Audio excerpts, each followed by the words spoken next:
In this session, we're going to discuss dose and risk. We're going to start with a broad overview of some of the radiation biology, then the specific effects of radiation, dose limits and risk estimates. So as you will all be aware, we're constantly irradiated. There's background radiation, medical radiation. The radiation can be broken down in terms of the primordial radiation that occurs due to the thorium and uranium decay series, as well as there's radiation in the potassium in the walls, in bricks and in wood, and so on and so forth. So when you're just sat in a room, you're constantly being bombarded with radiation. Now, the interaction of radiation, as you'll also be aware, is a statistical process. So we learned from our Monte Carlo simulations that if we take some photons and those are incident on a slab of material and we have a detector on the other side, then the probability of the photons getting to the other sides follows a binomial distribution. We've also discussed the Poisson distribution in terms of the generation radiation. And the effect of that radiation is also statistical. So not all cells in which radiation interacts are going to be damaged in the same way. They're not all going to start to mutate. So we have to build in all of these statistical factors. Now, the overall effect of radiation is broken down into either stochastic or deterministic effects. So stochastic effects are those that occur sometimes, they're probabilistic, and we're talking in terms of a likelihood. Deterministic effects are threshold effects. So those, once that threshold is reached, then the severity of that effect is then going to be proportional to the amount of radiation. So a typical example of a deterministic effect is that of cataracts. Now, the risks are associated as probability, obviously, and that probability is broken down into an effect per proportion of the population. So that's typically per 100,000 people in a population, and we can separate groups into those that have been irradiated in a certain way and those that haven't, to the best of our knowledge, and therefore we can compare any differences in outcomes in terms of an increase in risk. So one of the issues that we have in order to assess risk at low doses is that there's not really enough data. So we have data at very high doses. We have from the atomic bombs that were dropped during the Second World War, and we also have data from the Chernobyl and 3 Mile Island radiation releases where significant amounts of radiation were released. But down at the low dose end, we don't have a great deal of information. Now, in terms of relating, there are other effects, as we discussed, other than cancer, and then there are those deterministic effects, but primarily the bulk of what we discuss and the primary concern is the risk of cancer and this probabilistic effect. Now, the big issue with cancer is the long latency periods. So the mutation that might have occurred that triggered the cancer growth may have occurred many, many years ago, and it doesn't come to fruition until a long time after. So trying to judge that in populations is a difficult task. So in terms of the modelling, as I said, we've got data up at the high end. So in the top right hand corner of this graph, we would have data representative of high doses. Then as we track down in dose, there's a gap in our knowledge, because clearly people are picking up these smaller doses of radiation, but it's very difficult to separate them into control groups, and it's difficult to study them over the sufficient periods of time that we would need to, because of the long latency periods, in order to assess the risk. So we have this gap in our data, and the difficulty here is what in extrapolating back from that data back down towards zero, which curved path do we actually follow? So there are 4 suggested paths here based on different data sets that have been analysed. So we get different effects when we look at the cellular level as opposed to the in vitro level. The curve, there are 2 real curves of interest here. So the red one is the linear no threshold, and that's the current curve that's used in the majority of countries around the world, which says essentially that there's any radiation gives a risk of producing deleterious effects, and therefore the best thing to do is just to be as safe as possible and reduce any potential doses to being as low as possible. Then there's the hormesis curve, which is the green curve here, and that's there's some indication from the data that because of our evolution over many hundreds of thousands of years, we've been constantly exposed to radiation, and we have a repair mechanism at the cellular level that can repair damage, and so some radiation might actually not be all that harmful for us. So there are various different distributions that we can track, and the other, of course, is to drop down and just have some threshold.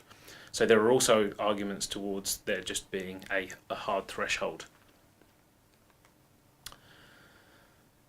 Now the linear non-threshold is much debated, as we've previously discussed, and like we said, because of the latency and other issues, it's difficult to actually know which is the most correct of these models to use. So at the moment in Australia, the LNT is the model of choice. It's the model that all our regulations are based on, and so that's what we've discussed and what we will discuss in most detail. Now, when our cells are irradiated, there are many effects that can actually happen. So they might be delayed cell division, or cell death, or reproductive failure, or DNA mutations that then lead to cancer. Now, the effect that the radiation has on the cells is dependent on what's called the linear energy transfer. And so that's the amount of energy that's transferred per unit of distance by a certain type of radiation. So photons, X-rays, and also gamma rays have low LETs because essentially particles that are charged and have mass are much more interactive with matter than those that are uncharged and don't have mass. And so photons are neither charged nor do they have mass. So whereas alpha particles at the other end are highly charged and massive, so therefore they have a high LET. And you can see there 100 keV per micron for alpha particles. The effect is also determined by the type of cell. So cells with high mitotic rates, with long mitotic futures, and also undifferentiated stem cells are those that are going to suffer mostly from radiation damage. So when we look at the cell death as opposed to cell mutations, the types of curves that you'll hear mentioned are these survival versus dose curves. So we can grow cells in the lab, we can irradiate them with different types of radiation, and that then gives us a clear indication as to how sensitive a certain cell type is to radiation, to each type of radiation. So there are a few key types of radiation effects that we're going to discuss. The first of those is acute radiation, and this is looking at very, very high radiation doses and the immediate shutdown of systems in the body. Then there's radiation-induced cancer, which we're going to focus on the most, hereditary effects, and effects in utero. So in terms of the acute effects, you're looking at significant whole body doses here. So we're looking in the order of multiple grays.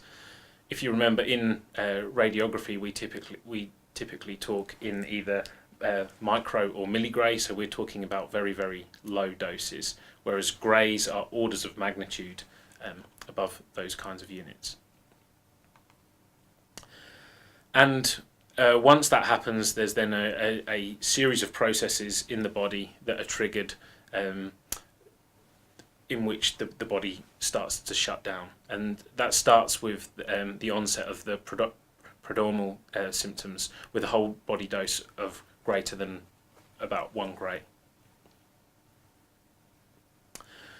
So in terms of radiation-induced cancer, there have been many accidents with radiation over time, historically, because our practices with radiation haven't always been best practice, and so there have been many incidences where people have ended up with leukemia or skin cancer or breast cancer because of carelessness with radiation. Then there's hereditary effects. Now, hereditary effects, while they have been proven in animal models, the evidence of the analysis of data from the Hiroshima and Nagasaki atomic bombs has tracked the families of those people that were irradiated during the Second World War, and as yet have not found any statistically significant hereditary effects from radiation. And finally, there's effects that can occur in utero. So if someone is pregnant and the fetus is irradiated, there are various stages of development that can be affected by that radiation. So the pre-implantation stage is a very sensitive time, as is the organogenesis time, so when the organs are actually being created. And then we find out that there's effectively an all or nothing. So either the fetus typically grows to be okay, or will die off. So looking at radiation-induced cancer in a bit more detail, as we said, based on the type of radiation and our discussion of linear energy transfer, we have either direct or indirect irradiation. So direct irradiation is going to be when there's a direct double-strand break in the DNA because of the interaction of the radiation. And alternatively, then there's indirect irradiation, where we're looking at the formation of hydroxyl ions and free radicals. So that's what happens most of the time. Most of the time we don't get direct double-strand breaks. It's the formation of free radicals from the interaction of radiation in the water in our bodies, and then those free radicals then go on and interfere with the DNA. Right, so in terms of radiation-induced cancer, once we're saying that a mutation has occurred, then we're looking at the development of that cancer as being a cell subdivision problem. So there's a simple mathematical model that really expresses the problem of latency, and that's the single cell model. So if we start with a single cell and assume that cell then subdivides in two, and each of those two cells then subdivide in two, and so on and so forth, we see we have an exponential growth problem. So the mass that becomes the tumour is growing exponentially.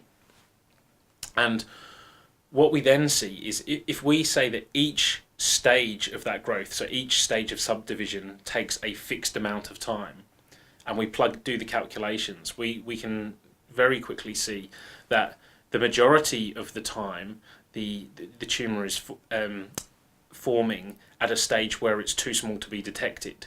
Then once it actually becomes large enough to be detected by our current measurement systems, whether they be a mammographic scan or an ultrasound or whatever, it only then takes, because there's so many cells, it only takes a few subdivisions beyond that for the cancer to become so large that it in effect will kill us. So this really expresses the problem of latency very well. Now, so once we have then gone to this stage of looking at cancer, we can then look at the effect of cancer on a population basis. and express that in terms of risk.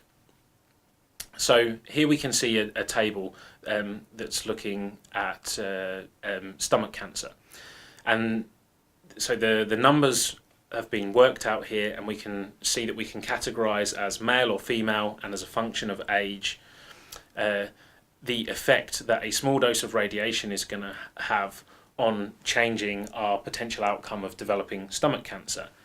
And in this example, there are many tables in Bushberg, so I encourage you to go and have a look at those. We can see that in this particular example, 76 additional cases per 100,000 of the population of stomach cancer in men occur per 100 milligray of dose. So if we know that a CT is only 10 milligray or 20 milligray, whatever it may be, we can take that number of 76 and divide it down by 5 or 10, depending on what dose we're looking at, and get an idea of what the increased probability of us getting cancer in the stomach from a CT scan of that dose then turns out to be. We can do the same with breast cancer. So we've discussed breast cancer a bit in this unit, and you will be familiar with the fact that about 1 in 8 women end up with breast cancer. And if you then go for scans, part of the concern is then what effect does that scan have on also triggering cancer if you don't already have it. And so we can see that the calculated risk there is an increased risk of about 0.3% from the relatively low doses. Now, as we said at the start, there's background radiation everywhere, and just to give you an idea of some of the numbers, so the typical background radiation per year is about 1.5 millisieverts. Then on top of that, now from diagnostic radiation, so from medical imaging, we typically get another 2 millisieverts per year. There are regulations that dictate how much we should have in terms of radiation dose that's deemed relatively safe, and that's classified either us as a general member of the public or a radiation worker. And those numbers are in various ICRP and ARPANSA reports. So we then have, because the numbers show that the additional radiation can cause deleterious effects to us, there are ARPANSA guidelines nationally for Australia, but then also the regulations based at the state level. So in Victoria, it's the Department of Health as part of the Victorian government that set out the regulations for the safe use of radiation within the state of Victoria. Now, when you guys go on placement, the kinds of dosimeter readings that I get back are in the order of microsieverts from your placement. So the radiation doses that you're permitted to have in the order of millisieverts, your doses are typically in the order of microsieverts. So that gives you an idea of the kinds of, as a radiographer in general, the protection standards are very good, and so the doses that we pick up in your dosimeters are very low. And as a final note, clearly, if you're a radiographer and you become pregnant, then whether you be a student or a practicing radiographer, it's obviously very important that you then sort out work arrangements in order to ensure any potential dose is then limited. So to summarise, we started with a discussion about the statistical nature of radiation, the different effects of radiation at the cellular level and at the macroscopic human level. We've discussed the dose limits, the regulations, and any potential concerns that you may have when you're practicing to become a radiographer.